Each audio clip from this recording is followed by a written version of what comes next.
Wild Space, everybody. Today we are looking at how to improve at Star Wars Unlimited, and we're going to take a little bit of a unique angle today. We're going to look at Jedi testing or Jedi training from the Star Wars collectible card game.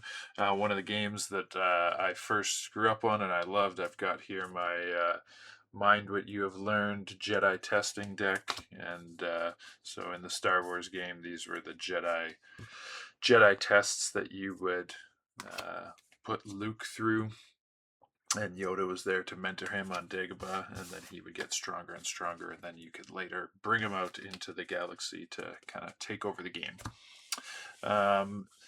So I've been playing cards for about 35 years. I've lost my share of games. I've won my share of games. So hopefully there'll be something here for everyone. But if you're new to card games, then there'll definitely be some information that'll be helpful for you as you try to improve.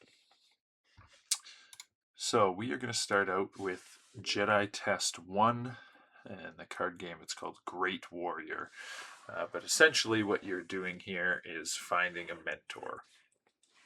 So this might seem like something, mentor is a word we don't use a lot very often these days. But I think this simply means someone who you can engage with, play the game with, and learn from. They might not even know that they're mentoring you, but as long as you can get steady reps in with someone who's better than you are going to learn naturally. Ask them questions. I'm sure most people are happy to answer any questions that are thrown their way. And hopefully there'll be someone in your local scene that's around. Maybe this is the player locally that wins most of the tournaments, or maybe this is someone who, you know, has been starting up the group and has been around for a long time. So for me, this is, and hopefully they're a good friend of yours, and this is often the case. My good friend Randy and I, we've known each other for, getting around to 30 years now. And we played a lot of card games, and I know that he's a better player than me, and there's nothing wrong with that, but that helps me as well. It helps me grow, it helps me get better at the game.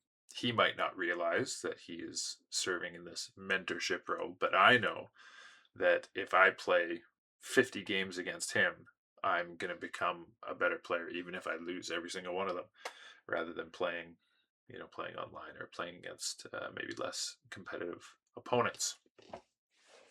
And so there is a trick in this, is that if you're really, really very new, someone who is quite good, that might not be the best fit for you. There can be stages, right? You can maybe find someone that's a little bit better than you and learn from them.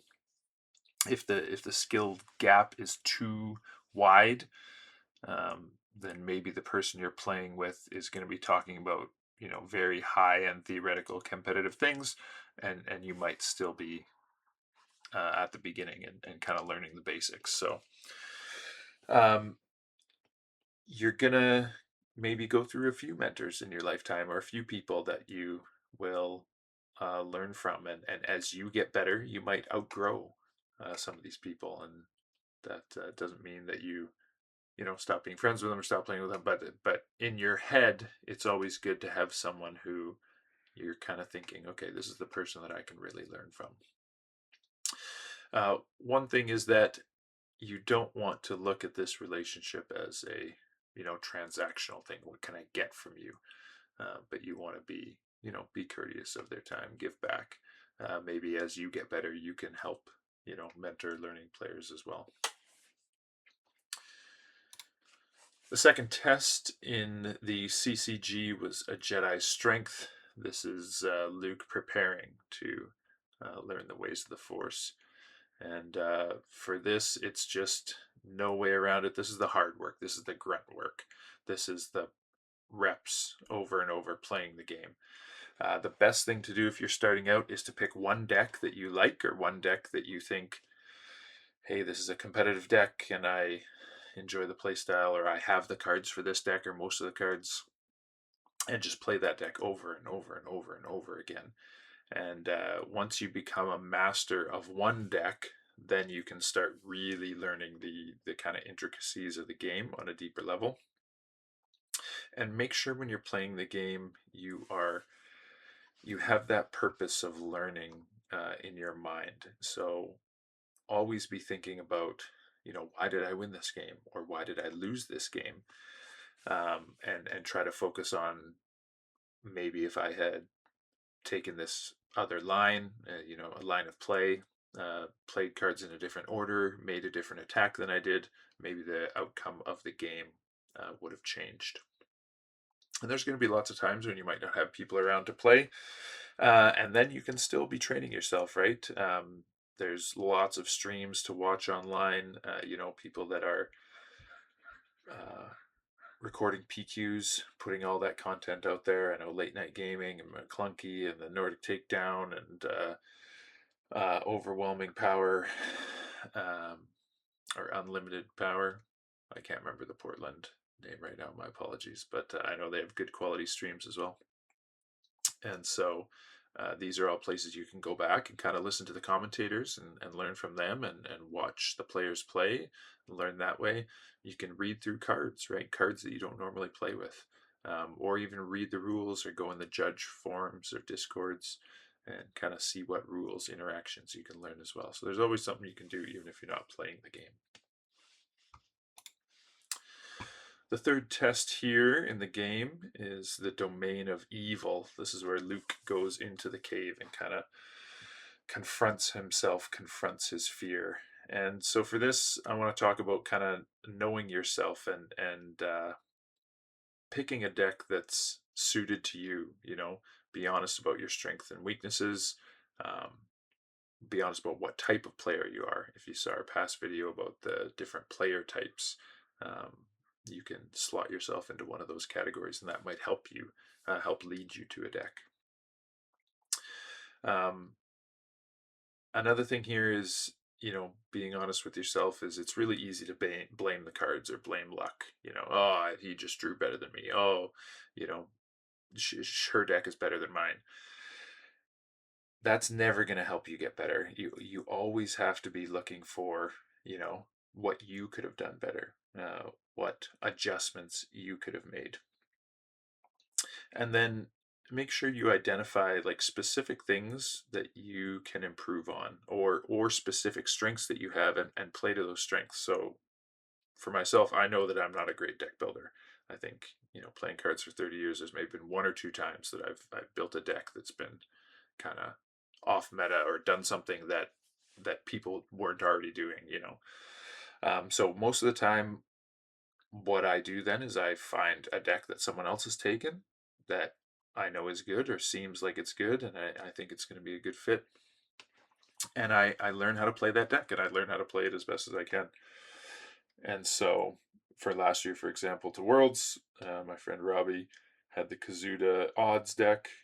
We did a video on, and I thought, hey, that deck seems like it's got a good fit in the meta. Robbie, teach me how to play the deck. Okay, let's learn, where our good matchups are, where our good play lines are, and then get good at it that way.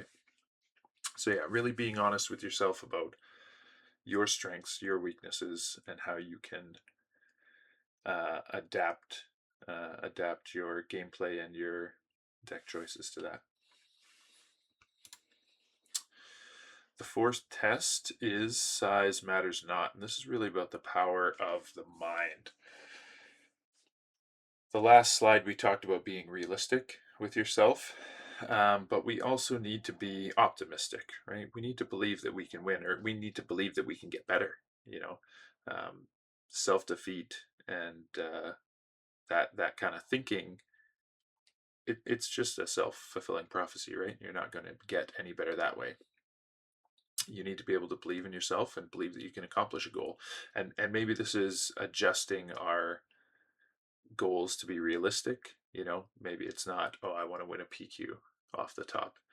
Maybe it starts with, I want to, have a 500 record at the local play night. I want to have one win. You got to start somewhere. One of the first card games I got into was Legend of the Five Rings, and I would go out every Saturday and play, and it was a long time before I got a win in like a competitive setting. So um, start small with your goals and kind of work your way up. Something that's going to help you as you're growing and learning, because it can be frustrating to, you can do a lot of losing as you're getting better. And I always say that losing is a better way to learn the game than winning, but sometimes that's not really fun. So you can find ways to have fun. And for some personality types and some player types, this is going to be more difficult than others. But I think Star Wars is a game that lends itself to this. And I find that even when I lose, there's still fun moments and fun interactions. And it's something that might require a little bit of mindset adjustment, but this is how you are going to last through this long journey of improving, right? And then the last thing is the ability to reset. And this is more about when you're playing in a tournament or something like that.